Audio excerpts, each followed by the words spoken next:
Now, Pittsburgh's best sports show is about to begin. Call us or tweet us. We got things to talk about on the Ireland Contracting Nightly Sports Call. Thank you very much, Susan. Welcome, everybody, to the Ireland Contracting Nightly Sports Call.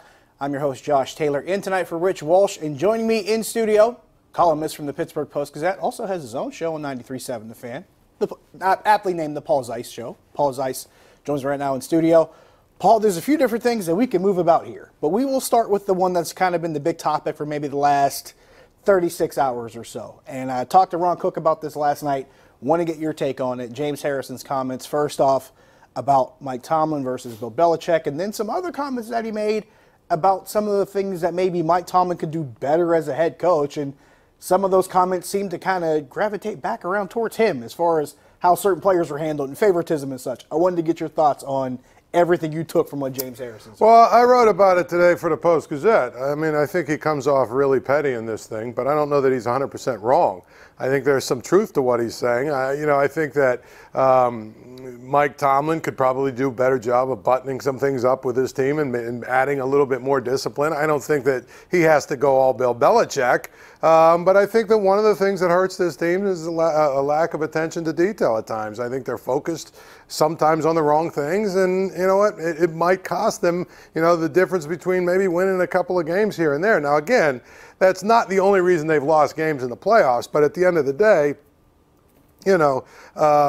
every little thing is a piece of it. So I think that James Harrison, he comes off incredibly petty, I think. But here's the thing. The other part of it is, okay, good. Mike Tomlin isn't as good as Bill Belichick. Who else is? Is that a criticism? I mean, I don't even know if that's a criticism.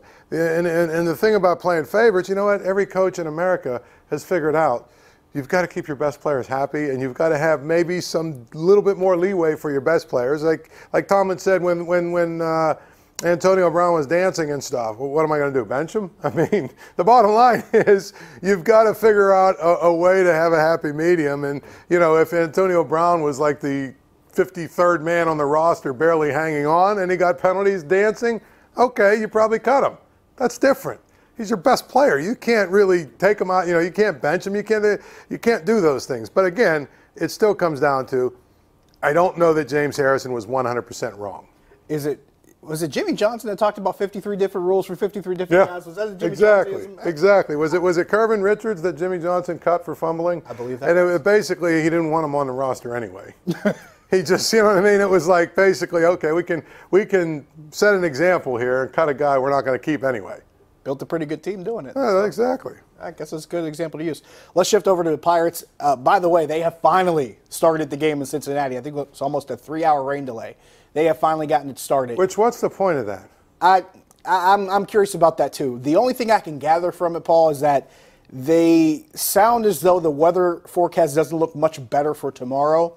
So if they're going to try to do it, you got to try to get 2 in tomorrow, because if you cancel both nights or postpone both nights, then you're stuck trying to figure out what to do on Sunday. And I think they're trying to avoid that twice. But outside of that, you and I talked about a play walking in here, a play that if certain things happened differently, it could have cost the Reds a run. Yeah. Pirates have runners on first and second, and they try to make a play to get Elias Diaz out at second. It gets overthrown in the center field. He ends up on third. If it's Starling Marte on second base, maybe I'm worried. If it's Gregory Polanco, maybe I'm worried. If it's Austin Meadows, maybe I'm worried. Elias Diaz is not a guy I'm worried about throwing out at second. But the other part of it is then whoever the center fielder comes up scooping and throwing to third has no chance at Diaz, but in throwing to third he gives Moran second base, and now there's no double play. Now they walked whoever was next to set up a double player, but the bottom line was, what are you doing? It's bad baseball. That tells you why they're in last place. I mean, and that's the kind of stuff really, those kinds of things have actually gone for the Pirates in the last week and a half or so. I mean, go back to the last game they won against Milwaukee. If the catcher catches the ball, game's over and they lose. Well, they get still tied. Game just keeps going. You know what I mean? I mean, the bottom line is if he scoops that, that's right. The game would be tied. That was in the 10th inning, right? But still, if he scoops it, the game's still going on. But those kind of breaks have seemingly gone the Pirates' way the last 2 weeks, and that's part of what happens when you win. And if not for a diving stop by Eugenio Suarez and a ground ball by Sean Rodriguez, that could have been 2 runs there, and maybe the Pirates are up 2-0 as we speak. So there's a lot you can pick from that. Right. As we look into this, I should say the supposed second half of the season, because it's not the true second half, but as we get closer to the non-waiver trade deadline, we saw Manny Machado moved already. We saw Brad Hand moved already. We're hearing other names that are already being discussed. Apparently Zach Britton is the guy that's being dangled out there by Baltimore. As far as the market being set, do you see anything, or have you seen any moves or heard anything yet that maybe helps you anticipate what you might see from the Pirates? Not really. I mean, I guess the thing is, there's a real good market for a closer. If they want to move Vasquez, I mean, that might be the thing. I really think the only 2 guys that have any value besides the guys you wouldn't want to get rid of, Meadows, Vasquez, and Tyon. I mean, you might get something for Dickerson from a team that needs an outfielder, and you probably could get something, a little bit of something for Nova for a team that needs a middle of the rotation, starter that's a veteran and all that other stuff. Other than that, what do you might get, I don't know, a single A player for David Freese because a team that's a contender needs a pinch hitter that's a veteran that's been there before. But other than that, what are you getting for these other guys? That's kind of where I am as far as this is concerned, because there's only a few guys, in my opinion, that you're going to get a true, real return for.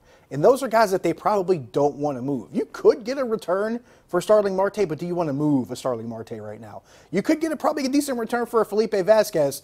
Do you want to move him right now? It all depends on what they want to do and how they want to go about this second half of the season. I think a lot of that stands out. We will take a break here. When we come back, we will answer your phone calls, 412-575-2600. Paul and I will talk a little bit more. We'll answer some tweets as well. Stick around.